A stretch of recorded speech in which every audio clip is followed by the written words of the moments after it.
In the early years of the 21st century, terrorism was used by governments across the world as a pretext to scare their populations into submission. Life became a surveillance grid nightmare, with every individual's actions ruthlessly catalogued and recorded by the state. Secret arrests, checkpoints, and warrantless searches spread. The final incremental march of the police state, culminating in open martial law. This is the story of how the elite sold their people into slavery and scared the once proud and brave people of the West into submitting to being cannon fodder in wars for world domination.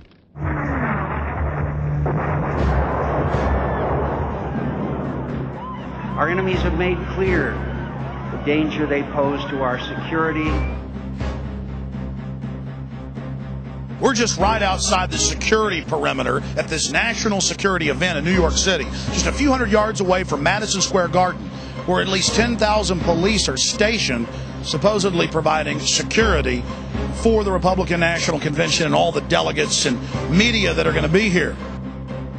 Sadly, we live in a world where, for the foreseeable future, you're going to have to provide security all the time.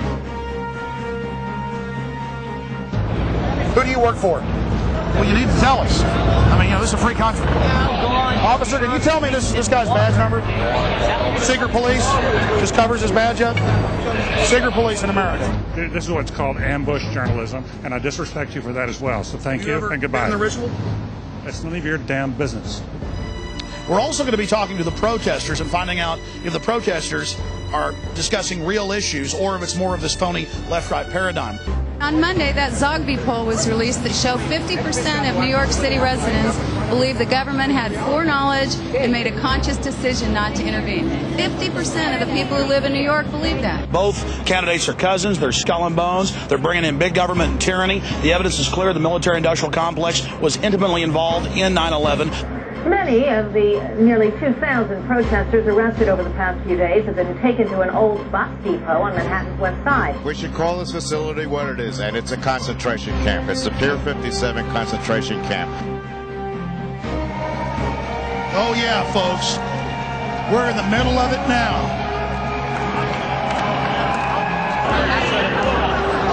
Stop exploiting the 9/11 tragedy! Ladies and gentlemen, here is your Fuji-sponsored surveillance blimp. Rollback of our civil liberties, just like them telling us we can't stand on the sidewalk here. Yeah, we can. We went to court and we can. The Republicans are here and taking advantage of the 3,000 people that died right behind me for their own selfish politics, and it's very sad. He is a man of perseverance. He is a man of inner strength. He is a leader who doesn't flinch, who doesn't waver, who does not back down. On September 11th, America was attacked. Suddenly, on September 12th, according to John Ashcroft and George Bush, 270 million Americans became the suspects. Hey, Michael, why don't you talk about NORAD standing down?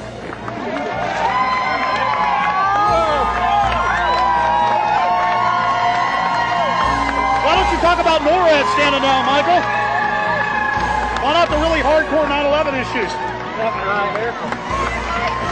My friends, this is totally surreal. I'm in the middle of police, machine guns, high-tech sound weapons that are being used in Iraq.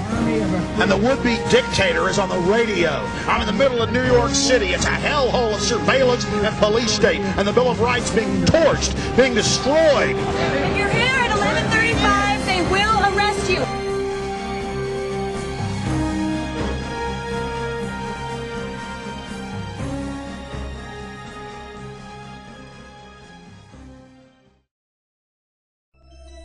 We traveled to New York to see the elite in action, but what we chronicled shook us to our very core. We were witnesses to the elite's ideology, to their mindset, their vision, their philosophy, and the martial law system that they are constructing, not just for the American people, but the population of the world.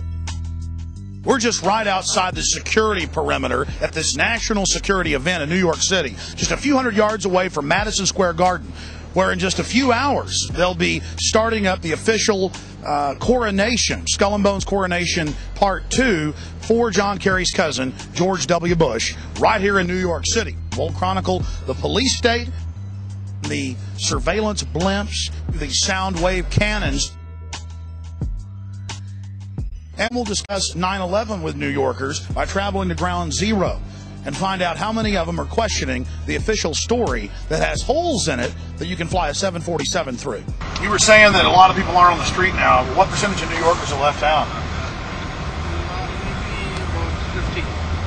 50% have left? Yeah. Are New Yorkers happy about the RNC coming to town? They don't. They're not happy? Sir, what percentage of New Yorkers like Bush and like the convention being here? I think about 10%. What does the other 90% think? They left city. What do you hear? Everybody's gone? How many, like 10% of the city's left? Half the city? What would you say is left? 80%. 80% has left?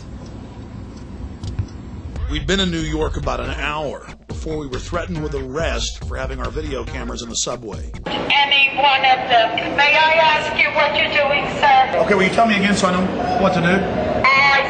I'm not telling you what to do. No, ma'am. That's all I am telling you is that you got cops climbing out of... Okay, you have a convention and you have a terror alert in this city. Yeah. Okay. Well, I mean, tell me so I know what to do. I don't know what you should do. Have a nice time. Okay, you're on 34th Street. Okay, any train here will take you to 34th Street. That'll be great.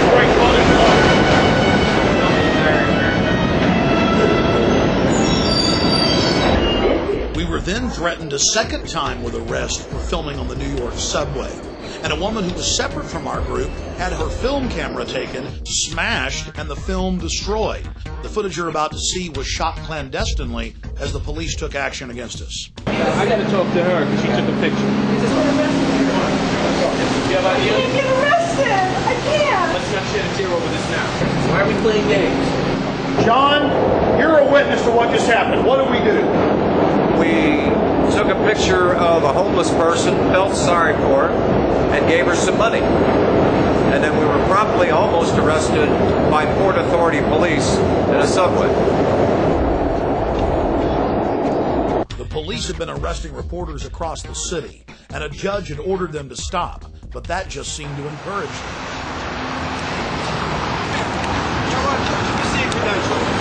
Take him out. How about we go to whoever gave those to you and get them revoked? I just asked you to do me a favor and not tape over here. It's my fault, sir. I'm his boss. No. Listen, first of all, I'm talking. I don't need you to interrupt me while I'm talking. Yes, all right? Okay. And I just got finished telling him that I don't want him taping over here. Nicely to go over to the island. Were you here when I said that? No, I was. So why are you interrupting me now? I said it's my fault. How is it your fault if you're not here? All right? How about we just leave? That would be a great idea. Okay. Why don't you leave? Okay. Did you get that? Oh, yeah. I've almost been arrested 3 times every day, anywhere in the city videotaping anything. It is an absolute nightmare. Hey, guys, get your cameras on. Yeah, what's going on? Okay, let me have my... well, number one... Hey, we're allowed to be here. Folks, this is martial law. Sir, how many police were in New York? 40,000. That's a huge army. It is. I think we need more police. There's not enough police. Maybe we need 100 million police. How about 50 cops for every New Yorker? How's that sound? No, it's a little bit too outrageous.